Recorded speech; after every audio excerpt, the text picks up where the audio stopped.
একটা ফ্লাইওভার, এটা একটা গুরুত্বপূর্ণ উড়াল সেতু, আবদুল্লাপুর উড়াল সেতু। সরকার উন্নয়ন করে জনগণের জন্য, কিন্তু উন্নয়নটা সরকারের মাঝামাঝি উন্নয়নটা সৌন্দর্য ধরে রাখা এটা আমাদের জনগণের দায়িত্ব, আমাদেরই দায়িত্ব। এই উন্নয়নটা যদি আমরা প্রসাব এবং ময়লায় ভাগানে পরিণত করি, তাহলে নিজের সৌন্দর্য নিজে নষ্ট করলাম, নিজের পায়ে নিজে কুড়াল মারলাম। ওভারব্রিজটা আপনার সরকার করেছে মানুষ সুন্দরভাবে চলাচলের জন্য, তাদের গন্তব্যস্থলে যাওয়ার জন্য। এই যে মহাসড়কটা, এটা আবদুল্লাপুর থেকে এদিকে গিয়েছে টঙ্গী হয়ে গাজীপুরের দিকে।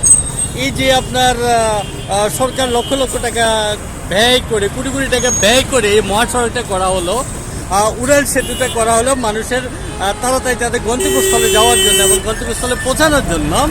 ঠিক জনদুর্ভোগ থেকে রেহাই পাওয়ার জন্য, যান চলাচল সুন্দর ব্যবস্থাপনার জন্য করা হয়েছিল।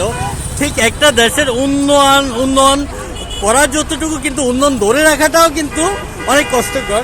ঠিক উন্নয়নটা যদি আপনার ময়লার বাগার হয়, প্রস্রাবের বাগার হয়, তাহলে কি হয়? আসলে সরকার উন্নয়ন করে মানুষের জন্য, সরকার উন্নয়ন করে দেশের জন্য, কিন্তু এই উন্নয়নটা যদি আমরা জনগণ যদি একটা মহাসড়কে যদি প্রস্রাব করি, ময়লা দিয়ে স্তূপ করে দিই, সৌন্দর্যতা নষ্ট করে দিই, তাহলে তো আমরা নিজের পায়ে নিজে কুড়াল মারলাম। ঠিক আসলে উন্নয়ন করবে সরকার, কিন্তু ধরে রাখতে হবে জনগণকে।